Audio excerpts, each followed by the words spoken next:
वचन के लिए प्रार्थना करें कि परमेश्वर आज का वचन मेरे लिए हो, आज का वचन मुझे समझ आए और मैं वचन को सुनकर अपनी लाइफ पे लागू कर कर मैं फलों को लेके आ सकूं। अपनी आंखों को बंद करें और अगले 2 मिनट के लिए प्रार्थना में जाएं। Thank you Jesus. प्रार्थना में जाएं, प्रार्थना करें।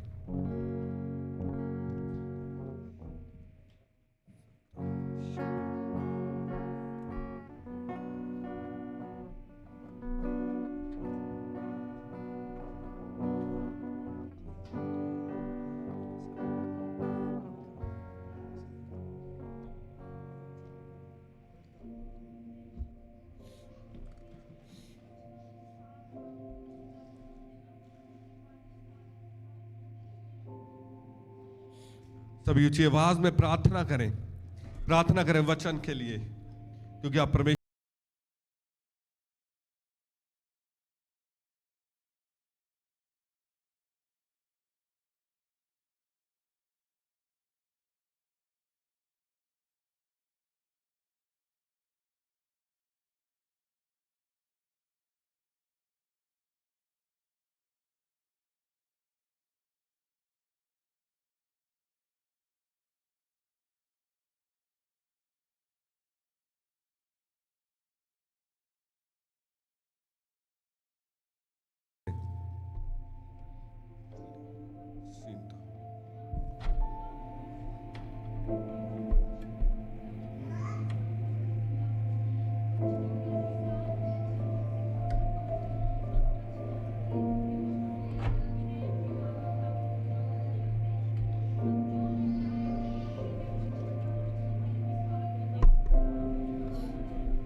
जीसस। प्रभु मांगते आपके इकलौते बेटे प्रभु यीशु के नेक और जलाली नाम से, आमेन आमेन आमेन, हालेलुया।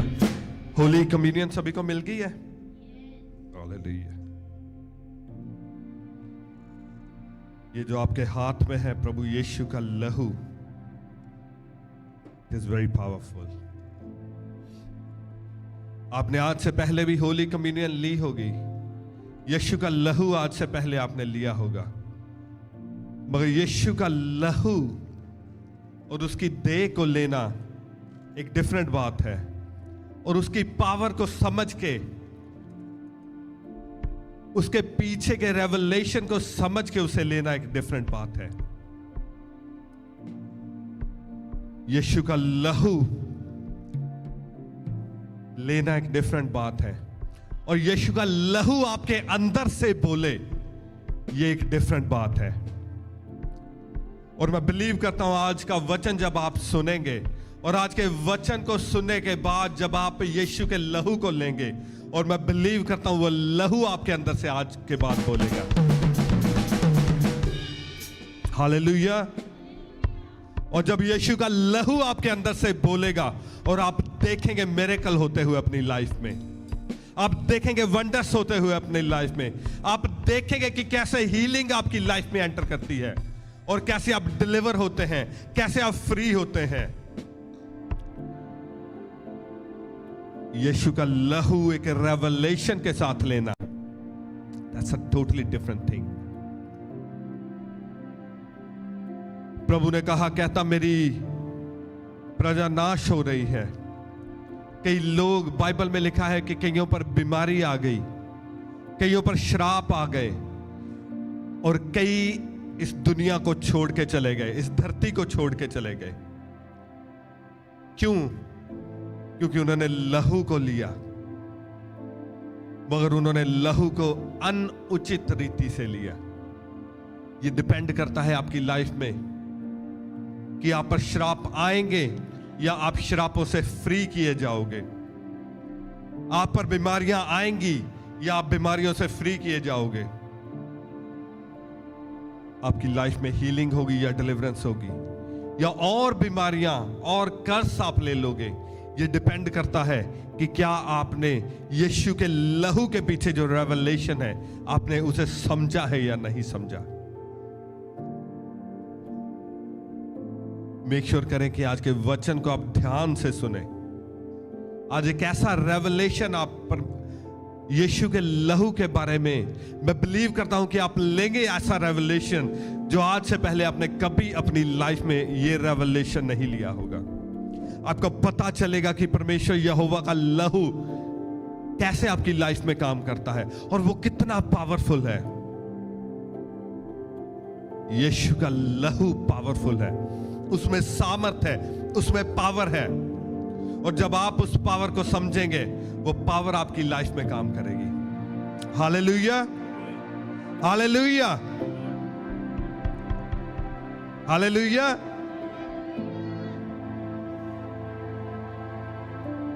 सभी निकालेंगे बुक ऑफ जेनेसिस चैप्टर 4।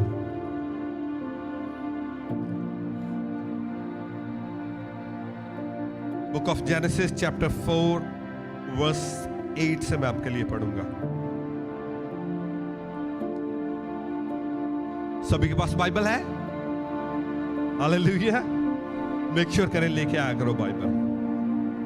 और जो वर्सेस आपको यहां दी जाती है, मेक श्योर हाईलाइटर एक रखो और वो हाईलाइट किया करो, क्योंकि मोस्टली जो वर्सेस मैं ट्राई करता हूं जो पुलपट से बोली जाए वो सामर्थी वर्सेस हो। सारी बाइबल सामर्थी है।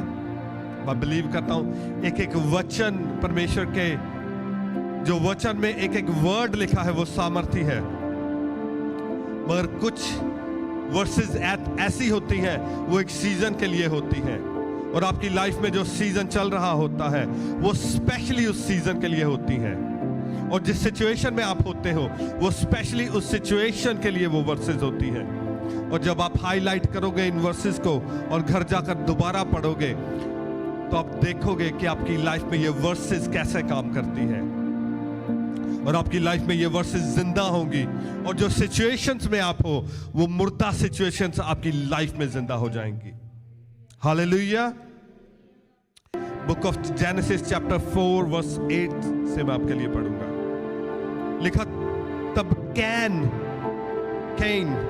ने अपने भाई हाबिल से कुछ कहा, और जब वह मैदान में थे तब कैन ने अपने भाई हाबिल पर चढ़कर उसे घात किया, मीनिंग उसे मार दिया। तब यहोवा ने कैन से पूछा, तेरा भाई हाबिल कहाँ है? उसने कहा, मालूम नहीं। क्या मैं अपने भाई का रखवाला हूं? उसने कहा, तूने क्या किया है?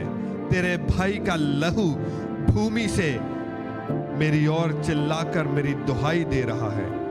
इसलिए अब भूमि जिसने तेरे भाई का लहू तेरे हाथ से पीने के लिए अपना मुंह खोला है, उसकी ओर से तू शापित हुआ। सभी कहें हालेलुया। कैन और हाबिल जो थे वो आदम और हवा के बेटे थे। तो टेक्निकली जब आप बाइबल को पढ़ते हैं, आप देखते हैं आदम और हवा पहले और दूसरे इंसान थे धरती पर, और कैन तीसरा इंसान था और हाबिल चौथा। तो कई बार हम देखते हैं, जब हम पूछते हैं कि जब मून पर लैंडिंग हुई तो पहला इंसान कौन था जिसने मून पर, चंद्रमा पर पांव रखा? सभी को पता होता है, नील आर्मस्ट्रॉन्ग। सभी कहते हैं नील आर्मस्ट्रॉन्ग। जब पूछते हैं कि दूसरा कौन था, तो दूसरा कई बार हमें नहीं पता होता। ऐसे होता है ना, कितनों को पता है दूसरा कौन था जिसने मून पर अपना पैर रखा था? कितने हाथ खड़े करें, कितने लोगों को पता है? हालेलुया। ऐसे ही होता है। सिर्फ एक बंदे को पता है कि जो सेकंड बंदा था वो कौन था। वो था बज ऑल्ड्रिन। Buzz Aldrin. और अगर आप बज ऑल्ड्रिन की लाइफ देखें, वो माइटी बिलीवर था। एक बार हम सोचते हैं कि जो साइंटिस्ट हैं, शायद वो सारे जो नास्तिक हैं, मगर जब आप नील आर्मस्ट्रॉन्ग की लाइफ को पढ़ते हैं, वो एक बहुत हाई लेवल का बिलीवर था। और बज ऑल्ड्रिन वो भी एक हाई लेवल का बिलीवर था। वो इवन जो बज ऑल्ड्रिन और नील आर्मस्ट्रॉन्ग थे, वो जब मून पर गए, जो चंद्रमा पर गए, वो बाइबल को साथ लेके गए थे। हालेलुया। और जब वो चंद्रमा पे गए तो उन्होंने सबसे पहले बाइबल की वर्सेस वहां जाकर पढ़ी थी। अगर आप ये हिस्ट्री को पढ़ें, आपको पता चल जाएगा।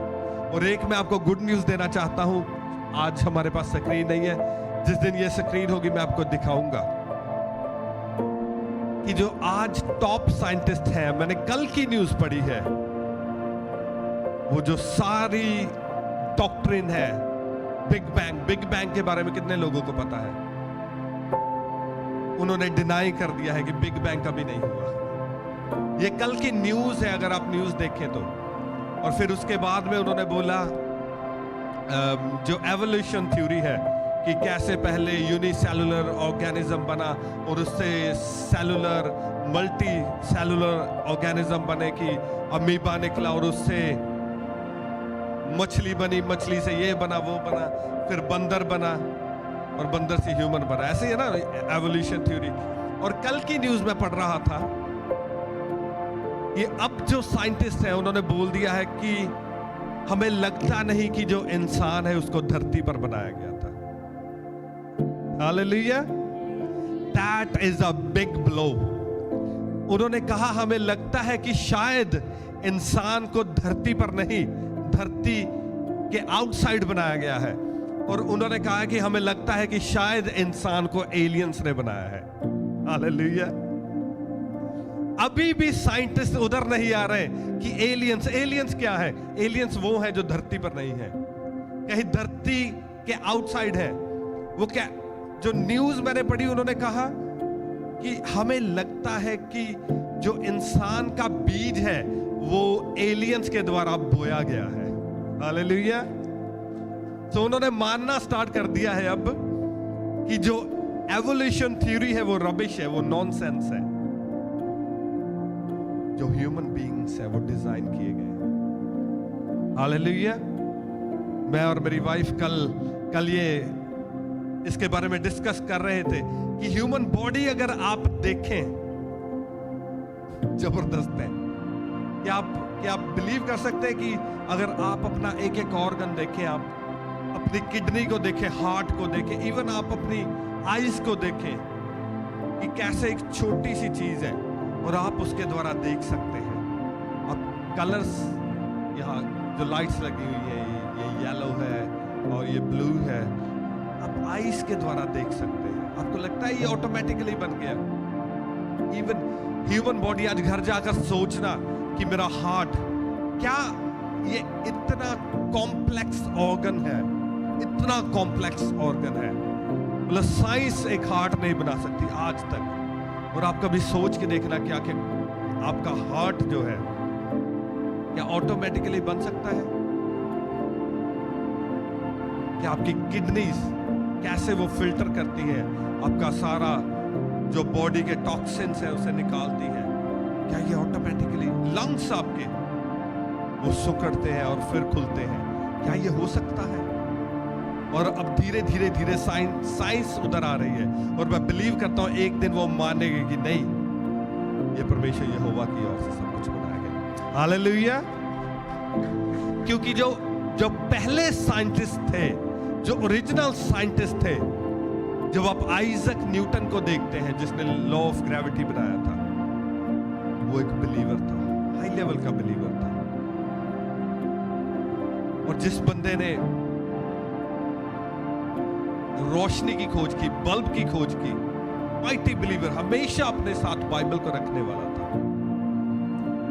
तो ये जो नई जनरेशन साइंटिस्ट की आई थी, नहीं, ये बिग बैंग हो गई, ये हो गया, वो हो गया, अब वो कह रहे हैं नहीं, ये पॉसिबल नहीं है कि जब हम ह्यूमंस को देखते हैं, इतने इंटेलिजेंट बीइंग है, ये नहीं हो सकता कि ऑटोमेटिकली ये बन गए। हालेलुया।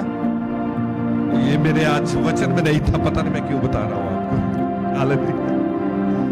तो केन और हाबिल, ये जो दो जन थे, पहले हम जानते आदम और हवा पहले थे, पहले और दूसरे, मगर तीसरा और चौथा जो इंसान धरती पर आया वो केन तीसरा था और हाबिल चौथा था। केन एंड एबल तीसरे और चौथे थे। और जब हम बाइबल को पढ़ते हैं तो पहला जो धरती पर मर्डर किया गया, पहला कत्ल जो धरती पर हुआ वो केन के द्वारा किया गया, और वो हाबिल का, उसके भाई का कत्ल, जो पहला कत्ल धरती पर हुआ वो एबल का था, हाबिल का था, उसके भाई केन के द्वारा किया गया। और जब हम इस वर्ष को पढ़ते हैं हमें ऐसे लगता है कि जैसे लिखा है, तब केन ने अपने भाई हाबिल से पूछा, कुछ कहा, और लिखा कि केन ने अपने भाई को मार दिया, हाबिल को मार दिया। और हमें लगता है कि शायद वो मार के आया, वो घर पे गया और पीछे से परमेश्वर यहोवा आ गए और उन्होंने पूछ लिया कि केन तूने अपने भाई के साथ क्या किया है। मगर ये ऐसा नहीं है। मैं बिलीव करता हूं ये जो दो वर्सेस हैं, इनके बीच में कई सालों का फासला है। I don't know, may be 1 साल, 2 साल, 10 साल, 20 साल, 30 साल, 40 साल, आई डोंट नो कितने सालों का फासला है। मगर ये 100% है कि इन दो वर्सेस के बीच में बहुत सालों का फासला है। और एक चीज मैं देख रहा था, मैंने नोटिस की, अगर आप वर्स 10 पढ़े, कहता उसने कहा तूने क्या किया है कि तेरे भाई, वर्स 9 पढ़े, कहता तब यहोवा ने कैन से पूछा तेरा भाई हाबिल कहाँ है। उसने कहा मालूम नहीं, क्या मैं अपने भाई का रखवाला हूं। तो आपने एरोगेंस देखा, वो परमेश्वर से बात कर रहा है केन, और उसका एरोगेंस देखो, परमेश्वर मिन्नू की पता किथे है ना, मैं कोई उधर चौकीदार लगा है। एरोगेंस, एक तो पहले गलती की, उसको मार दिया, और ऊपर से परमेश्वर से बात करने का जो उसका तरीका है, एरोगेंस, प्राइड। परमेश्वर यहोवा से बात कर रहा है और कैसे उसका जो दिमाग है वो प्राइड से भरा हुआ है। एक बार जो प्राइड है वो डिस्ट्रॉय कर देता है आपको। वो आपका सबसे बड़ा दुश्मन अगर इंसान का है, सिन के बाद, पाप के बाद अगर इंसान का सबसे बड़ा कोई दुश्मन है वो प्राइड है, एरोगेंस। वो बंदे को तबाह करके रख देता है। परमेश्वर यहोवा ने पूछा उससे, कहता तेरा भाई कहाँ है। वो कहता मुझे नहीं पता वो कहाँ है। मगर परमेश्वर यहोवा ने कहा, कहता मैं तेरे लिए तुझसे इसलिए पूछ रहा हूं क्योंकि तेरे भाई का जो लहू है वो बोल रहा है। कहता तेरे भाई का लहू मेरी दुहाई दे रहा है। वो नीचे से बोल रहा है, कहता क्योंकि धरती ने अपना मुंह खोल के तेरे भाई का लहू पिया है। कई बार अगर आप जो पुराने बुजुर्ग हैं जिनकी बहुत एज हो चुकी है, अगर आप उनसे पूछें मर्डर के बारे में कत्ल के बारे में, तो वो आपको बताएंगे कि अगर किसी का कत्ल हुआ है वो छिप नहीं सकता। मैंने बहुत साल पहले अपने ग्रैंडफादर से ये सुना था कि अगर किसी का कत्ल हुआ है, अगर किसी का मर्डर हुआ है, वो छुप नहीं सकता, वो सामने आ जाता है। चाहे 10 साल लगे, 20 साल लगे, 30 साल लगे, 40 साल लगे, कहते वो डेफिनेटली जो कत्ल है वो बाहर आता है। वो, और मैं सोच रहा था कि ऐसे कैसे हो सकता है, और कहते कि कातिल डेफिनेटली पकड़ा जाता है। और मैं सोच रहा था ये कैसे हो सकता है, ये पॉसिबल नहीं है। शायद जो पुराने लोग हैं उन्हें इसके पीछे का राज नहीं पता था, मगर उन्हें यह पता था कि जो कत्ल हुआ होता है वो डेफिनेटली सामने आता है और कातिल डेफिनेटली पकड़ा जाता है। मगर जब आप बाइबल को पढ़ते हैं आपको पता चलता है कि ये जो पुराने लोग ये चीजें बताया करते थे वो सच होती थी, मगर उसके पीछे का राज क्या होता था ये किसी को नहीं पता होता था। मगर जब मैंने ये बुक ऑफ जेनेसिस चैप्टर 4 पढ़ा तो फिर मुझे पता चला कि हाँ, ये सच है कि अगर किसी का कत्ल हुआ हो वो छिप नहीं सकता, वो डेफिनेटली वो सामने आता है। उसके पीछे का कारण क्या है? उसके पीछे का कारण बाइबल में लिखा है। कारण ये है कि जो लहू उसका बहा होता है वो लहू बोलता है। हालेलुया। जो लहू जिसका मर्डर हुआ होता है, जिसका कत्ल हुआ होता है, वो तो चुप हो जाता है, उसका मुंह बंद हो जाता है, मगर जो उसका लहू है वो कभी चुप नहीं करता। हालेलुया। उसका जो लहू है वो हमेशा धरती से बोलता रहता है, बोलता रहता है, बोलता रहता है, और वो कभी चुप नहीं करता। परमेश्वर यहोवा कहते कहते कहते तेरे भाई का लहू मेरी दुहाई देता है। जब किसी का कत्ल हो जाता है तो उसका लहू दुहाई देता रहता है, दुहाई देता रहता है। परमेश्वर यहोवा ने कहा, the blood of your brother cry unto me. कहता वो चीखे मार रहा है, वो क्राई कर रहा है और वो मेरी दुहाई दे रहा है। और मैं बिलीव करता हूं कि वो तब तक दुहाई देता रहा, तब तक दुहाई देता रहा जब तक परमेश्वर यहोवा ने नहीं सुन लिया। आई बिलीव कि जो ब्लड होता है वो तब तक दुहाई देता है जब तक जस्टिस नहीं किया जाता, जब तक उसका न्याय नहीं किया जाता, तब तक वो जो लहू है वो दुहाई देता रहता है।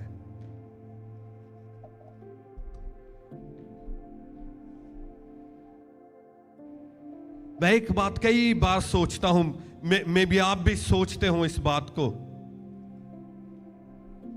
कि यीशु को धरती पर क्यों आना पड़ा। हमें पता है कि यीशु को आना पड़ा ताकि वो अपने लहू को हमारे लिए बहा दें,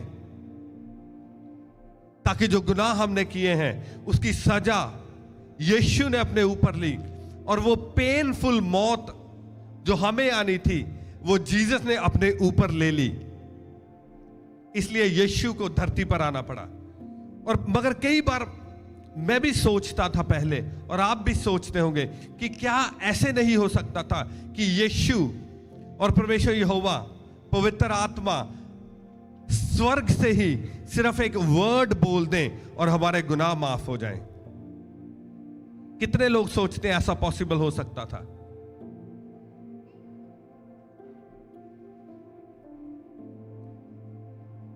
मैं सोचता था कि क्यों?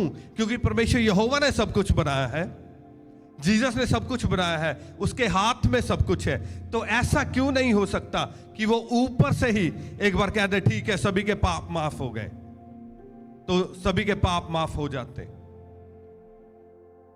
मगर ऐसा नहीं हुआ। यीशु डजंट मैटर कितने पावरफुल थे, मगर उनको धरती पर आना पड़ा, अपना लहू बहाना पड़ा और वो उस क्रूज पर अपनी लाइफ उन्हें देनी पड़ी। क्यों? क्योंकि जो स्पिरिचुअल सिस्टम है परमेश्वर यहोवा ने, चाहे खुद यहोवा परमेश्वर ने बनाया है, मगर वो खुद भी उससे बाहर नहीं है। जो सिस्टम परमेश्वर ने बनाया है वो परमेश्वर यहोवा भी उस सिस्टम को तोड़ नहीं सकते, उनको वो लॉ पूरा करना पड़ता है। इसीलिए यीशु को धरती पर आना पड़ा। फिजिकली प्रभु यीशु को धरती पर आना पड़ा और अपने लहू को बहाना पड़ा और वो क्रूस की मौत उन्हें लेनी पड़ी ताकि हमारे गुनाह माफ हो जाएं।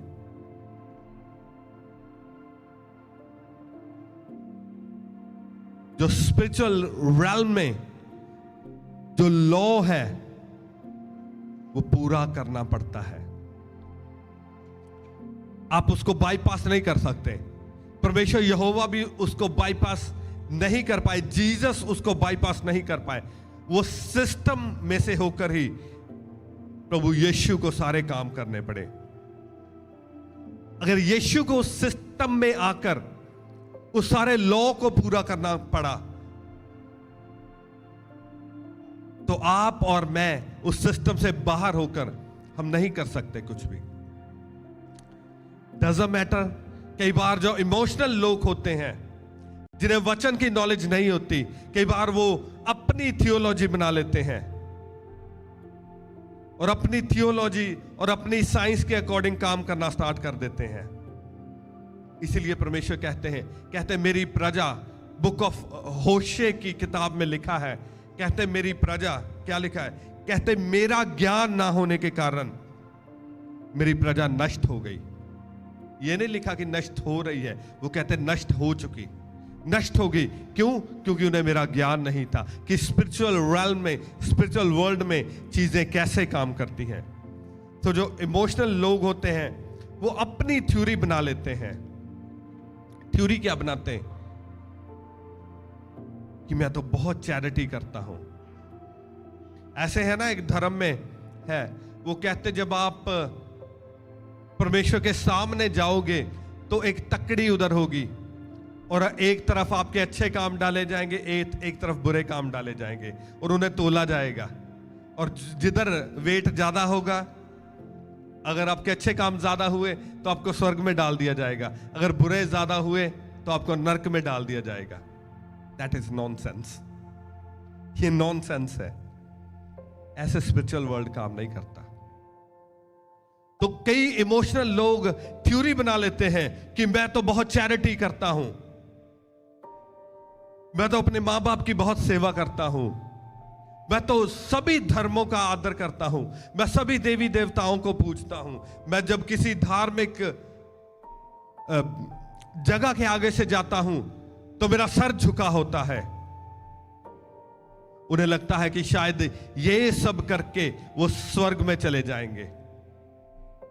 आई एम सॉरी टू से यू कि ये सारे धार्मिक काम आपको बचा नहीं पाएंगे। They can't save you. आपकी चैरिटी आपको बचा नहीं पाएगी। आप कितना देवी देवताओं को पूजते हैं ये आपको बचा नहीं पाएगा। आप लोगों की कितनी सेवा करते हो ये नहीं आपको बचा पाएगा। अगर आपको कुछ बचा पाएगा तो वो है the blood of Jesus. Hallelujah.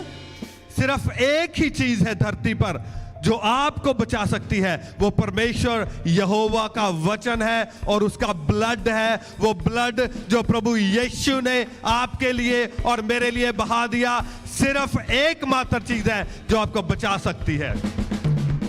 Hallelujah. और मैं आपको बताता हूं ये कैसे बचाती है आपको।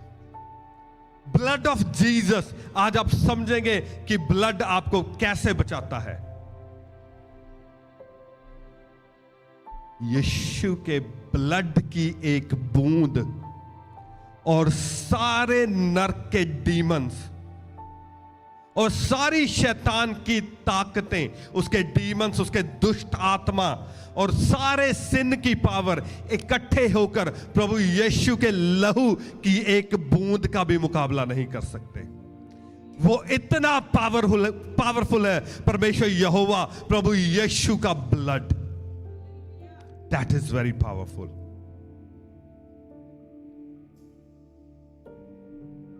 आपको पता है परमेश्वर यहोवा ने कहा, कहता तेरे भाई का लहू बोल रहा है, कहता वो दहाई दे रहा है, the blood of your brother cries out to me. कहता वो बोल रहा है, बोल रहा है, उसका ब्लड बोल रहा है, मगर क्या लोग उसका वचन सुन रहे हैं? क्या लोगों को आवाज आ रही है हाबिल के ब्लड की? क्या उसके लहू की आवाज लोग सुन पा रहे हैं? उसके लहू की जो आवाज है वो धरती पर नहीं सुनी जा रही। धरती पर कोई उसके ब्लड की आवाज नहीं सुन पा रहा, मगर उसके ब्लड की आवाज कहीं और गूंज रही है। कोई जगह है जहां उसके ब्लड की आवाज गूंज रही है, और वो जगह है स्पिरिचुअल वर्ल्ड। आत्मिक दुनिया में, आत्मिक वर्ल्ड में जो ब्लड उसका बहाया गया, वहां उसका ब्लड बोल रहा है, और वो कंटिन्यूसली बोल रहा है, वो चुप नहीं हो रहा। कंटिन्यूसली ब्लड बोले जा रहा है, बोल रहा है, बोल रहा है, बोल रहा है। आपको पता है स्पिरिचुअल वर्ल्ड में बहुत सारी चीजें बोलती हैं। बहुत सारी चीजें ऐसी हैं जो स्पिरिचुअल वर्ल्ड में बोलती हैं, और जब वो चीजें स्पिरिचुअल वर्ल्ड में, मेरी बात को ध्यान से सुनो, अगर आप समझ गए इस चीज को, आपकी लाइफ चेंज हो जाएगी। स्पिरिचुअल वर्ल्ड में बहुत सी चीजें, आत्मिक दुनिया में बहुत सी चीजें हैं जो बोलती हैं, जिनके शब्द सुनाई देते हैं। उनमें से एक है पाप। जब आप पाप करते हो, कोई भी पाप आप करते हो, तो पाप तो आप धरती पर करते हो, मगर वो पाप स्पिरिचुअल वर्ल्ड में बोलना स्टार्ट कर देता है। वो उधर बोलता है, बोलना स्टार्ट कर देता है, दुहाई देना स्टार्ट कर देता है। दूसरी चीज है आपकी प्रार्थना। जब आप धरती पर प्रार्थना करते हो, आप प्रेयर करते हो, तो प्रेयर आप करते तो धरती पर हो, मगर वो स्पिरिचुअल वर्ल्ड में बोलना स्टार्ट हो जाती है। जब आप रोजे धरती पर रखते हो, आपको लगता है मेरे रोजे रखे हैं मगर कुछ नहीं हुआ। जब आप रोजे धरती पर रखते हो, उसकी आवाज, उसकी गूंज स्पिरिचुअल वर्ल्ड में होनी स्टार्ट हो जाती है। आपकी ऑफरिंग्स, आज सभी ने ऑफरिंग दी, आपने ऑफरिंग जब उस बकेट में डाली है, वो आपकी ऑफरिंग स्पिरिचुअल वर्ल्ड में बोलना स्टार्ट हो चुकी है। जब आप बीज परमेश्वर के घर में बोते हो, तो आपको लगता है कि कुछ नहीं हुआ, मगर वो बीज जो आपने परमेश्वर यहोवा के घर में आज बीजा है, वो आज ही स्पिरिचुअल वर्ल्ड में उसने बोलना स्टार्ट कर दिया है। बहुत सारी चीजें हैं जो जब धरती पर की जाती हैं, तो कई लोग कहते हैं स्वर्ग में, हाँ स्वर्ग में भी बोलती हैं, मगर मेन थिंग जो है वो स्पिरिचुअल वर्ल्ड में बोलना स्टार्ट हो जाती है। स्पिरिचुअल वर्ल्ड में उनकी आवाज आनी स्टार्ट हो जाती है। इसलिए कई बार होता है कि जब आप बड़ा बीज बोते हो तो आपको ब्रेक थ्रू जल्दी मिलती है। जब आप 3 दिन रात के रोजे रखते हो तो बहुत जल्दी आपकी डिलीवरेंस हो जाती है। वो क्यों होता है? क्योंकि उसका शब्द बड़ा होता है, उसकी आवाज बड़ी होती है। जैसे ये माइक है ना, उसके पास माइक बड़ा होता है, वो स्पीकर बड़े होते हैं, उसकी आवाज ज्यादा खोल दी जाती है और वो ऊंचे शब्द में बोलती है स्पिरिचुअल वर्ल्ड में। इसलिए कई बार मैं कहता हूं, जब कई लोग मेरे पास आते हैं कि पास्टर जी मेरा ये काम नहीं हो रहा, मैं कहता हूं 3 दिन के रोजे रख लो, 3 दिन रात के रोजे रख लो। ओके, आप 21 दिन की फास्टिंग करो, आप 12 दिन की फास्टिंग करो, आप 40 दिन की फास्टिंग करो। वो परमेश्वर यहोवा का आत्मा बताता है, ओके इसको इस चीज की जरूरत है। जब ये वाला काम करेगा, वो बोलेगा स्पिरिचुअल वर्ल्ड में, और जब वो बोलेगा तो वो शैतान की आवाज को दबा देगा उधर। That is a deep revelation जो मैं आपको दे रहा हूं। इसको ध्यान से समझो कि स्पिरिचुअल वर्ल्ड कैसे काम करता है।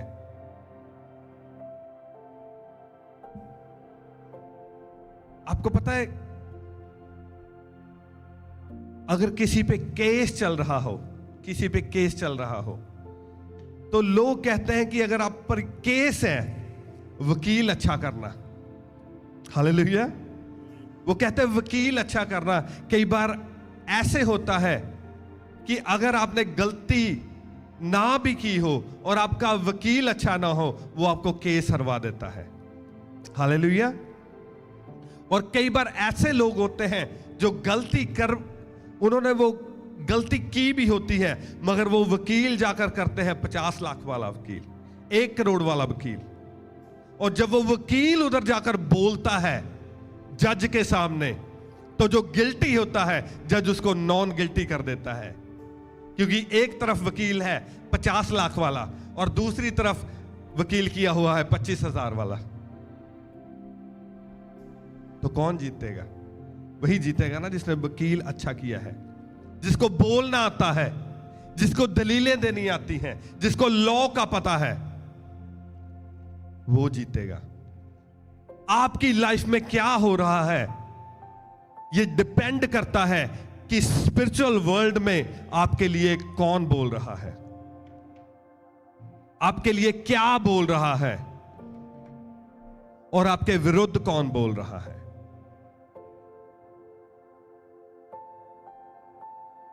मैंने बहुत से ऐसे लोग देखे हैं जिन्होंने अपनी लाइफ में डिलीवरेंस को पा लिया और टेस्टिमनीज को बहुत जल्दी जल्दी पा लिया,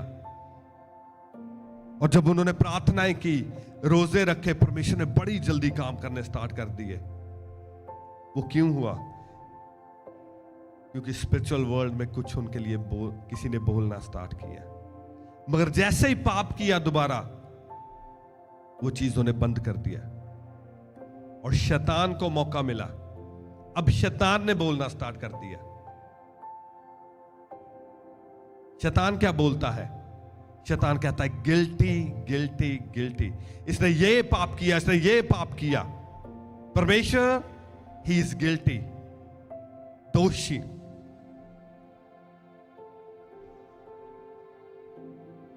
परमेश्वर ने कहा, कहता केन, तेरे भाई का लहू दुहाई दे रहा है। उसके भाई का लहू क्या दुहाई दे रहा था? उसके भाई का लहू दुहाई दे रहा था दोषी दोषी दोषी, जजमेंट। उसके भाई का लहू कह रहा था कि जजमेंट आनी चाहिए। परमेश्वर जजमेंट, न्याय करे, न्याय करे, परमेश्वर न्याय करे। और जब ब्लड बोलता है, blood is powerful, blood is very powerful. अगर आप अफ्रीका में जाएं, तो अफ्रीका में जब जो जादू टोना करने वाले हैं, वो जादू टोना आपको पता है इंडिया में भी करते हैं। वो कहते किसी का बच्चा उठा लिया, सुना कई बार आपने, बच्चे को उठा लिया और बच्चे की बलि दे दी, छोटे बच्चे की, पता है, सुना आपने? तांत्रिकों ने बलि दे दी। इंडिया में बहुत बार ये न्यूज आई है कि उस तांत्रिक ने बच्चे को उठाया, बलि दी। बच्चे को क्यों उठाया? क्योंकि जो बच्चे का लहू उसने बहाया, वो निर्दोष लहू था, बच्चे ने कोई पाप नहीं किया था। तो उसका जो ब्लड था वो पावरफुल ब्लड था। और अफ्रीका में आपने सुना होगा कि जो तांत्रिक हैं वो वर्जन लड़कियों को ढूंढते हैं और उन्हें उठाते हैं, उनकी बलि देते हैं। और कई बार आपने सुना होगा कि किसी मुर्गे की बलि दे दी, किसी बकरे की बलि दे दी, इसकी बलि उसकी। वो क्या होता है? उसका ब्लड बहाया जाता है, और वो ब्लड जो है वो स्पिरिचुअल realm में जाके बोलता है। इसीलिए डिपेंड करता है आपके लिए कौन बोल रहा है। कहता एबल का जो हाबिल है, उसका ब्लड बोल रहा है, वो ऊंचे शब्द से पुकार रहा है कि परमेश्वर न्याय करे, परमेश्वर न्याय करे।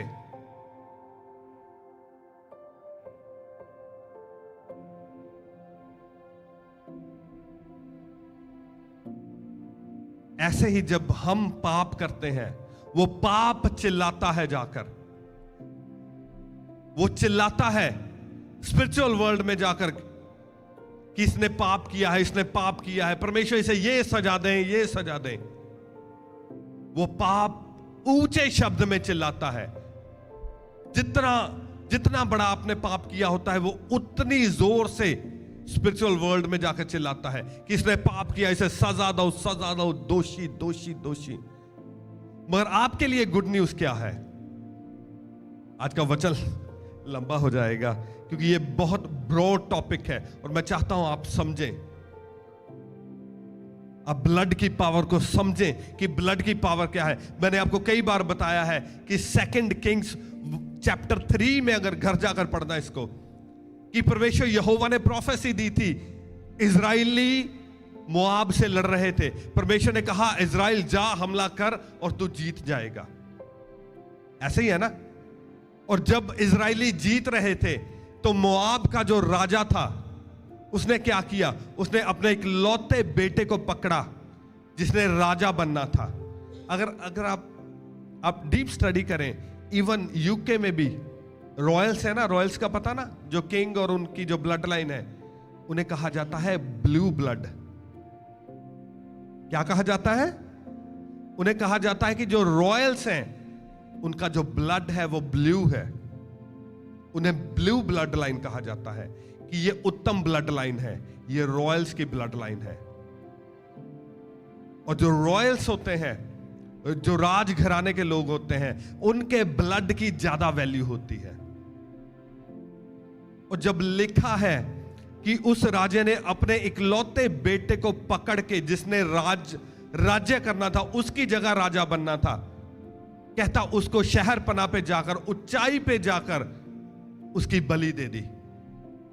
और जब उसकी बलि दी उसने, कहता इजराइलियों पर भय छा गया और इजराइली मैदान छोड़कर भाग गए। That is the power of blood. और परमेश्वर यहोवा ने प्रोफेसी दी थी कि इजराइलियों तुम जीतोगे, मगर वो जीते नहीं। क्यों? क्योंकि जो ब्लड था उसने स्पिरिचुअल वर्ल्ड में जाकर बोलना स्टार्ट कर दिया। इजरायली पागल इधर बैठे, उन्हें पता ही नहीं है कि हमने काउंटर करना है, कि किसी को बछड़े की बलि देते उसकी जगह, उसको काउंटर करने की जगह, मगर लिखा भय छा गया और उसको छोड़ के भाग गए। Hallelujah. There is power in the blood. There is power in the blood. Blood में पावर है। ब्लड में पावर है कि वो आपकी लाइफ को चेंज कर दे। इसीलिए कहा जाता है जो जादू टोना विचक्राफ्ट, सबसे भयंकर जो विचक्राफ्ट होता किया जाता है वो ब्लड का विचक्राफ्ट किया जाता है। कलकत्ते में, इंडिया में अगर आप लेके चले, जो कलकत्ते में सबसे भयंकर जो विचक्राफ्ट होता है वो वहां पे होता है। और वहां मैं अब आप समझ ले मैं क्या कहना चाहता हूं। जिसके आगे वो करते हैं वो विचक्राफ्ट, वो जो डिएटी है उसको ब्लड चढ़ाया जाता है और उसको सबसे जो डेंजरस विचक्राफ्ट माना जाता है वो कलकत्ते में होता है। और कैसे होता है? जब वो ब्लड बहाया जाता है वो ब्लड बोलता है। मगर आपके लिए मैं गुड न्यूज देना चाहता हूं। Hebrews chapter 12 verse 24. Hebrews chapter 12 verse 24. और लिखा है, कहता और नई वाचा के मध्यस्थ यीशु और छिड़काव के उसके लहू के पास आए हो। वो कहता तुम उसके पास आए हो जिसका नाम यीशु है, और उसने हमें न्यू कवनेंट दे दिया है। अब नई वाचा बन चुकी है, उसने हमारे साथ एक न्यू कवनेंट किया है। कहता और छिड़काव के उस लहू के पास आए हो। कहता तुम जो लहू छिड़क दिया गया है, जो ब्लड यीशु ने अपना बहा दिया गया है, आप यीशु के पास नए कवनेंट के थ्रू उसके ब्लड के पास आए हो, जो हाबिल के लहू से उत्तम बातें बोलता है। हालेलुया। कहता तुम उसके लहू के पास आए हो जिसका लहू हाबिल के लहू से उत्तम बातें बोलता है। अब ध्यान से सुनो, हाबिल का लहू क्या बोलता है? हाबिल का लहू क्या कहता है? हाबिल का लहू कहता है गिल्टी गिल्टी गिल्टी। वो कहता है दोषी दोषी दोषी। वो कहता है ये बंदा दोषी है, इसने मर्डर किया है, इसने ये पाप किया है, इसने वो पाप किया है, इसने चोरी की है, इसने व्यभिचार किया है, इसने ये किया है, वो ये, इसने गालियां दी है, इसने नशे किए हैं। कहता उसका ब्लड ये बातें बोलता है। मगर कहता जिसके पास तुम आए हो उसका लहू, कहता हाबिल के लहू से उत्तम बातें बोलता है। उत्तम बातें क्या बोलता है? यीशु का लहू क्या उत्तम बातें बोलता है? यीशु का लहू कहता है not guilty not guilty not guilty. वो कहता है निर्दोष निर्दोष निर्दोष। हालेलुया। अगर आप ये एक वर्ड समझ जाएं, जो यीशु का लहू वो कहता उत्तम बातें बोलता है, अगर आपको पता चल जाए कि उत्तम बातें क्या बोलता है, आपकी लाइफ आज चेंज हो जाएगी।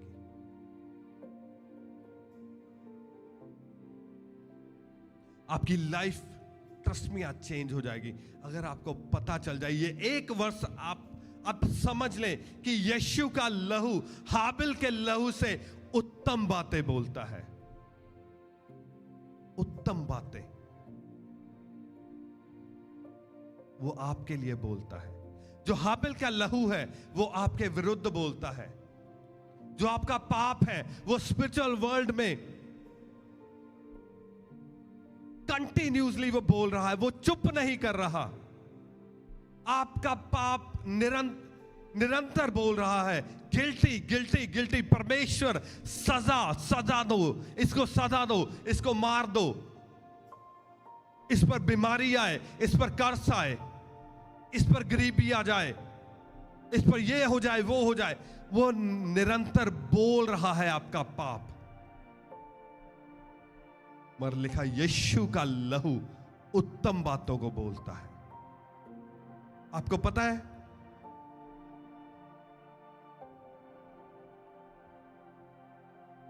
कई लोग हैं जो मैच्योर बिलीवर्स हैं, जो मैच्योर बिलीवर्स हैं वो क्या करते हैं?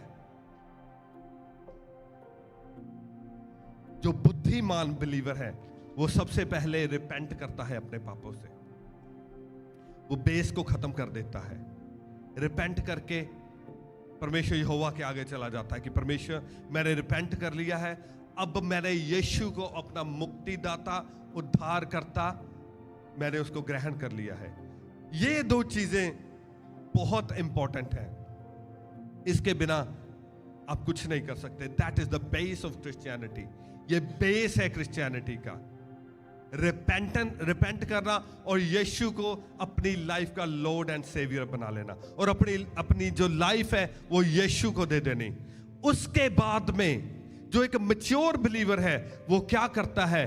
जब भी उसकी लाइफ में कोई सिचुएशन आती है वो यीशु के लहू को अपने आगे ले आता है। वो लहू को इन्वॉल्व कर लेता है उस सिचुएशन में। आपको पता है जब आप लहू को अपनी सिचुएशन में इन्वॉल्व कर लेते हो तो क्या होता है? जब आप यीशु के लहू को अपनी सिचुएशन में इन्वॉल्व कर लेते हो तो एक मेमोरियल खड़ा होता है। मेमोरियल्स देखे कई बार? मेमोरियल देखे ना, और एक पत्थर खड़ा किया होता है बहुत बड़ा। चौकों में मेमोरियल, किसी की मूर्ति लगी होती है कि ये उसके मेमोरियल में खड़ी की हुई है ना। तो एक मेमोरियल खड़ा होता है और वो जो मेमोरियल खड़ा होता है फिर वो बोलता है। उधर से आपका पाप बोल रहा है मगर इधर से यीशु का लहू बोल रहा है और यीशु का लहू उत्तम बातें बोल रहा है। पाप बोलता है गिल्टी, यीशु का लहू बोलता है मर्सी। पाप बोलता है विचक्राफ्ट, यीशु का लहू बोलता है ग्रेस। पाप बोलता है जजमेंट, यीशु का लहू बोलता है मर्सी। और आपको पता है जितनी चीजें स्पिरिचुअल वर्ल्ड में बोली जा रही हैं, सबसे लाउड अगर किसी की आवाज है तो वो है प्रभु यीशु के लहू की। हालेलुया। उसके लहू से ज्यादा लाउड आवाज किसी चीज की नहीं है। डजंट मैटर वो कुछ भी हो। अगर स्पिरिचुअल वर्ल्ड में सबसे पावरफुल कोई चीज है तो वो यीशु का लहू है। उससे पावरफुल चीज ना धरती पर कोई है, ना आकाश में है, ना स्वर्ग में है, ना नरक में है। कहीं भी कोई चीज यीशु के लहू से ज्यादा पावरफुल नहीं है। और जब यीशु का लहू बोलता है बाकी सभी जुबानें बंद हो जाती हैं। हालेलुया। सारी जुबानें तब बंद हो जाती हैं। सभी शैतान, सभी डीमंस, उनका मुंह बंद हो जाता है जब यीशु का लहू बोलता है। ऐसे क्यों होता है? ऐसे क्यों होता है? क्योंकि यीशु का लहू वहां पे बोलता है, कहता वो जिसने कभी कोई पाप नहीं किया, he who knew no sin, जिसको पाप के बारे में कुछ पता भी नहीं था, उसका लहू बहाया गया और उसको क्रूस पर चढ़ाया गया और उसको मारा गया, उसको गाड़ा गया और वो तीसरे दिन जी उठा। क्यों? कहता जिसने कोई पाप नहीं किया उसका लहू बहाया गया ताकि वो बंदा फ्री होके जाए, वो बंदा फ्री हो जाए, वो पापों से क्षमा पा जाए, वो श्रापों से क्षमा पा जाए, वो बीमारियों से क्षमा पा जाए जिसने पाप किया था। हालेलुया। कहता क्योंकि सजा उसको मिल चुकी है जिसने पाप नहीं किया था। अब उसके पास अधिकार है, जिसने पाप किया है, he can walk free.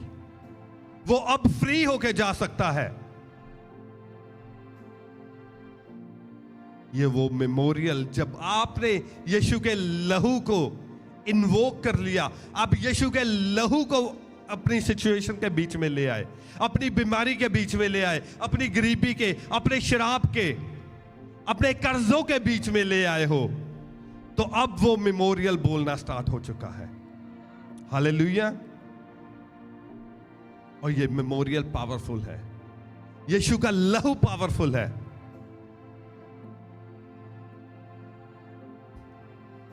Hebrews chapter 9 verse 22 लिखा, सच तो यह है कि व्यवस्था के अनुसार प्राय सब वस्तुएं लहू के द्वारा शुद्ध की जाती हैं और बिना लहू बहाए पापों की क्षमा नहीं है।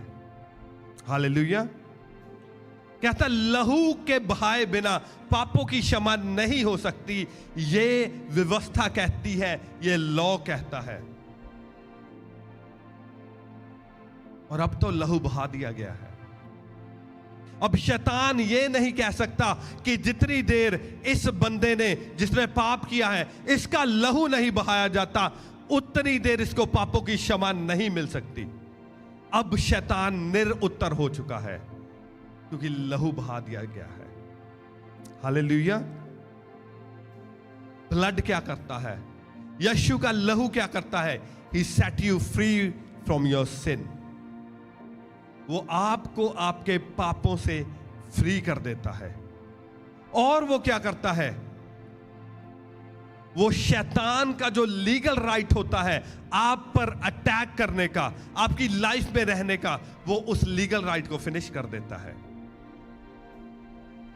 तीसरा क्या होता है? जो उसका लीगल राइट होता है आपको तंग करने का, आपको परेशान करने का, आप पर अटैक करने का, आपको टॉर्मेंट करने का, वो उसका लीगल राइट फिनिश कर देता है।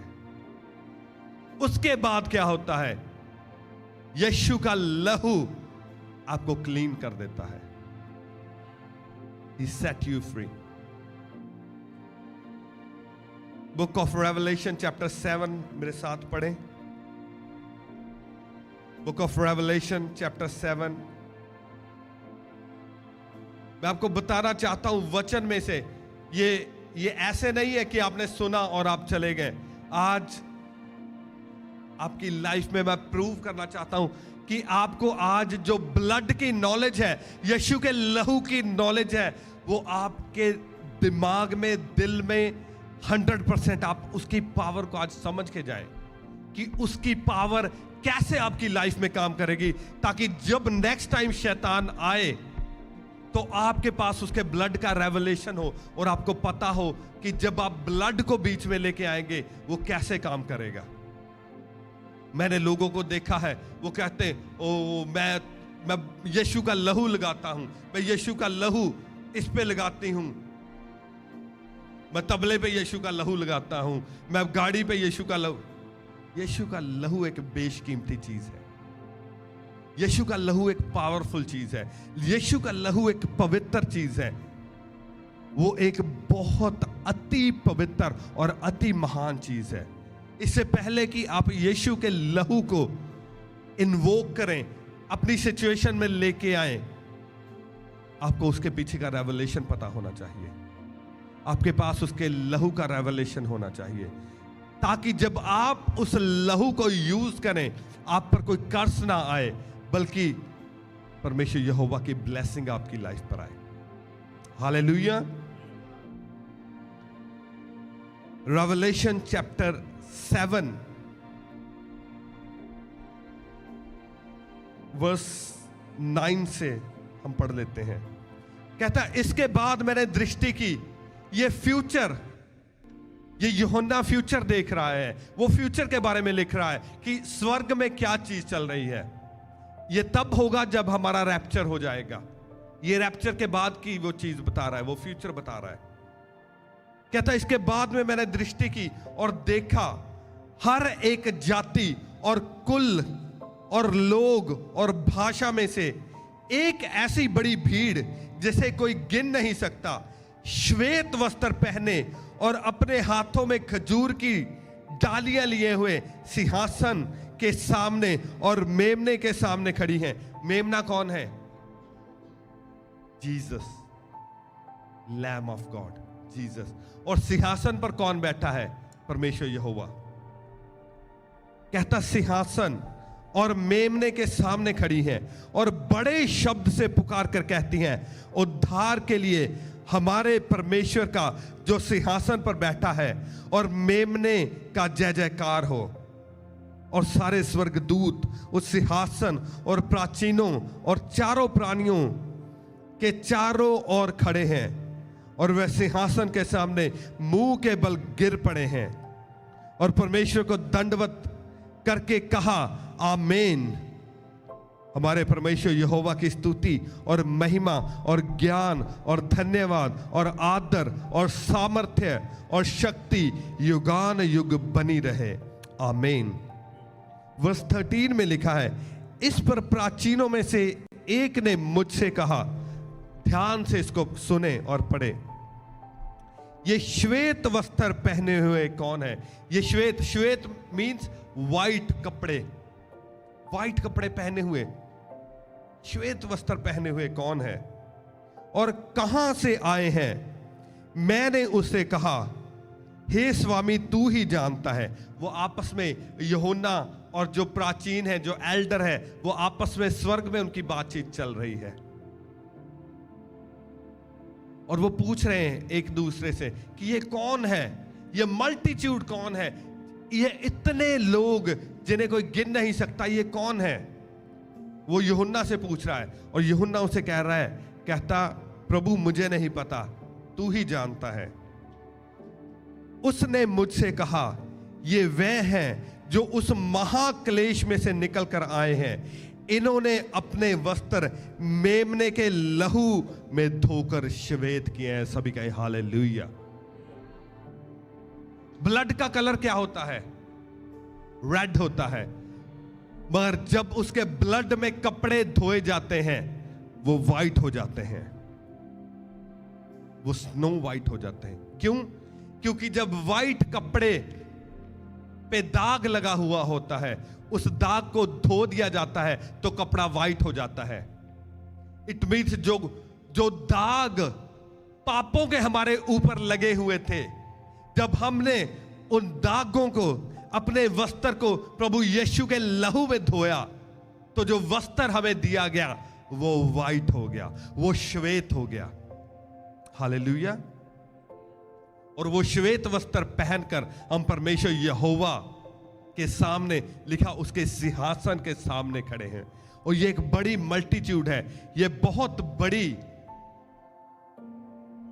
लोगों का झुंड है। ये हमारे बारे में बात हो रही है।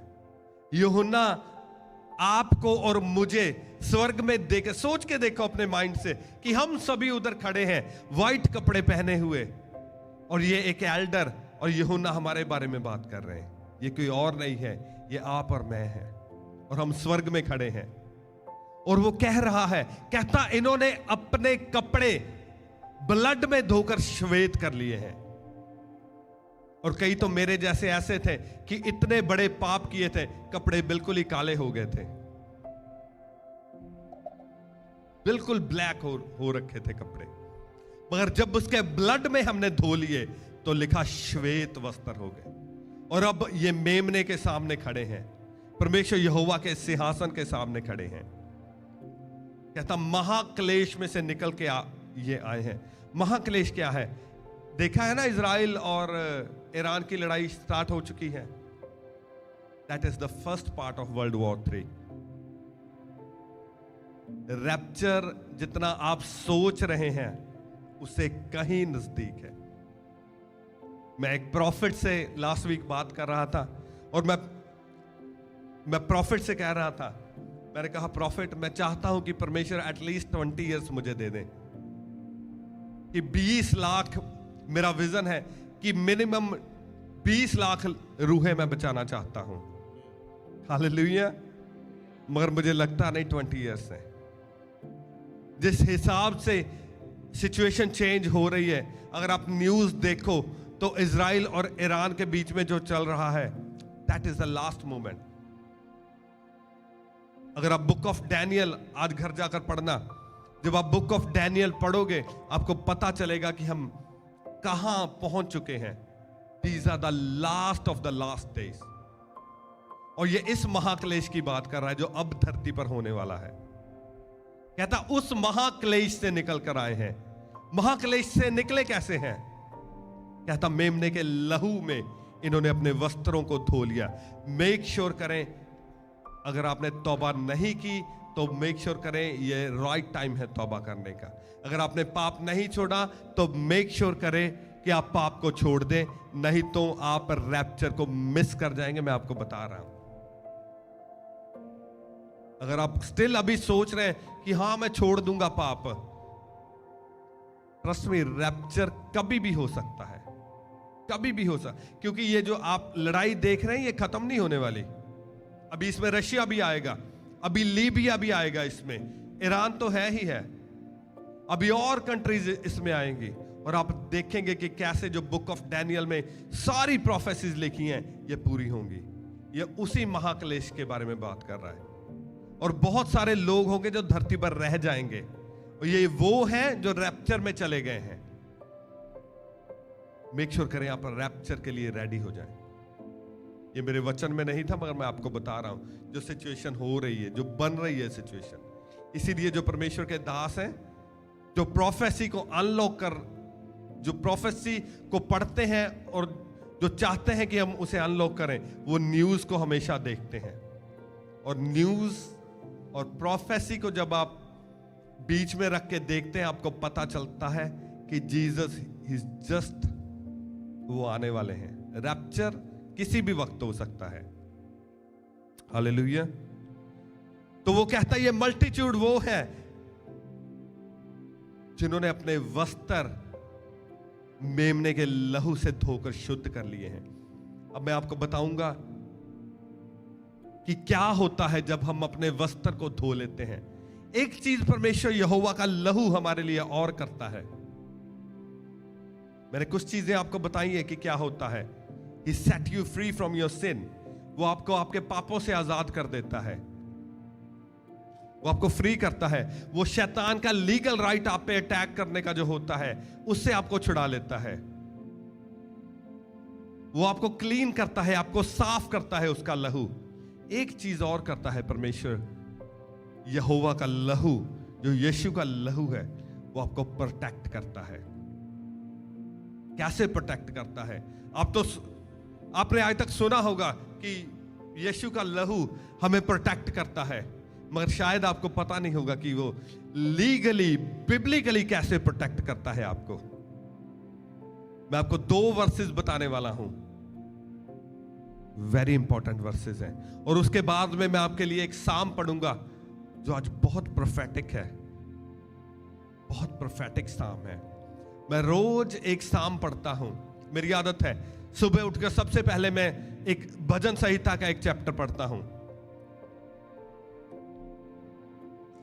और आज जब मैंने बाइबल को खोला, आज वही चैप्टर निकला जो टोटली इससे मैच करता है, और ये प्रोफेटिक है। इससे ज्यादा प्रोफेटिक कुछ नहीं हो सकता। आपको पता चलेगा जब आप इस वर्स को पढ़ेंगे कि कैसे ये प्रोफेटिक वर्स, एक्चुअली जो साम मैं आपके लिए आज पढ़ने जा रहा हूं, वो कैसे आपकी लाइफ में काम करती है। तो रेडी हो आप? रेडी? इससे पहले हम पढ़ेंगे Hebrews चैप्टर 10 वर्स 19। यीशु का लहू आपको प्रोटेक्ट कैसे करता है, वो कैसे आपके लिए प्रोटेक्शन कैसे है यीशु का लहू। वो यीशु का लहू ऐसे नहीं कि आपने प्रार्थना की, मैं अपने ऊपर यीशु का लहू लगाता हूं, मैं अपने बच्चों पर यीशु का लहू लगाती हूं, मैं अपनी गाड़ी पर यीशु का, ऐसे यीशु का लहू काम नहीं करता। बेवकूफों वाली बातें बंद कर दो, ऐसे नहीं यीशु का लहू काम करता। यीशु का लहू एक तरीके से काम करता है, उसके पीछे एक रेवलेशन है, एक सिस्टम है। यीशु का लहू एक सिस्टम से काम करता है, और ये सिस्टम आज आप सीखने जा रहे हो कि कैसे यीशु का लहू काम करता है।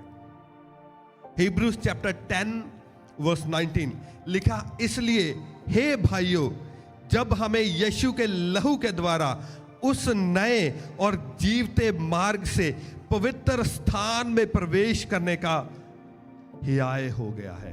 हालेलुया। जब आप इस वर्स को पढ़ते हो, आपको बहुत है कि यह नॉर्मल वर्स लगती है, इसलिए मैं कहता हूं जब आप बाइबल पढ़ते हो उसे ध्यान से पढ़ा करो, और जो मैं वर्सेस आपको देता हूं इसको बार बार पढ़ा करो आप जाके। इसमें एक की वर्ड है, अगर आपने उस की वर्ड को डी कोड कर लिया तो आपकी लाइफ चेंज हो जाएगी। दोबारा पढ़ते हैं इसको। कहता इसलिए हे भाइयों, जब हमें यीशु के लहू के द्वारा, किसके द्वारा? किसके द्वारा? ऊंची बोलो जरा मुझे। लहू के द्वारा, that is the first keyword.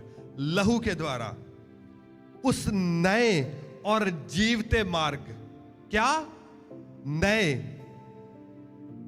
नए और जीवते मार्ग। There is a new path, there is a new road. नए जीवते मार्ग से पवित्र स्थान में प्रवेश करने का हियाए हो गया है। The second key word is to enter in a holy place. Hallelujah. कहता उसके लहू के द्वारा हमें यह हियाए हो गया है कि हम होली प्लेस के अंदर एंटर हो जाएं। किसके अंदर एंटर हो जाएं? पवित्र स्थान के अंदर हम एंटर हो जाएं। किसके द्वारा हुआ? By the blood of Jesus. It means कि जितनी देर यीशु का लहू आपके ऊपर नहीं है, आप पवित्र स्थान में एंटर नहीं हो सकते। समझ आई इतनी बात कि अगर आपने होली प्लेस के अंदर एंटर होना है तो आपको यीशु का लहू चाहिए। और होली प्लेस क्या है? होली प्लेस क्या है? What is the holy place? Holy place is the presence of God. क्या है holy place? Holy place is the presence of God. अब हम एक साम पढ़ेंगे, भजन संहिता का एक चैप्टर पढ़ेंगे, और आप में से बहुत सारे लोग उसको एवरीडे पढ़ते हैं, और आपका फेवरेट है बहुत सारे लोगों का। कौन सा साम बताओ मुझे, कौन सा फेवरेट है आपका? हालेलुया, मुझे पता था। साम 91।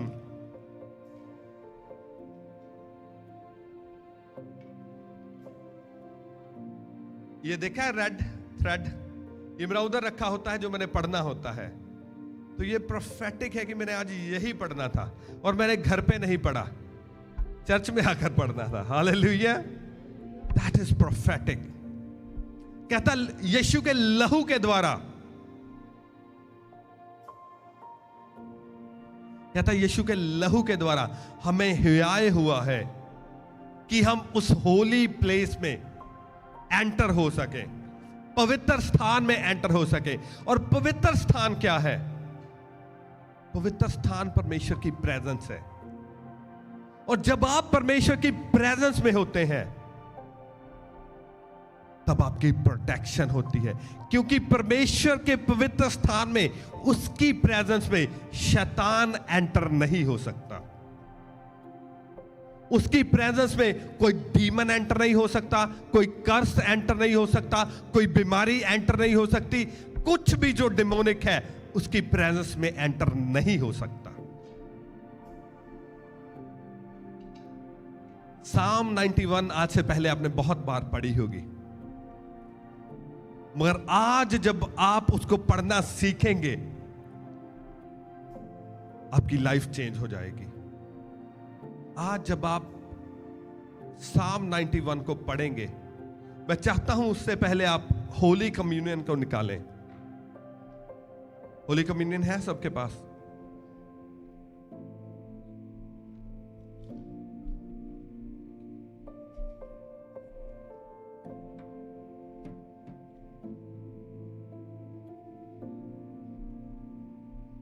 सबसे पहले हम होली कम्युनियन को लें और उसके बाद हम साम 91 पढ़ेंगे।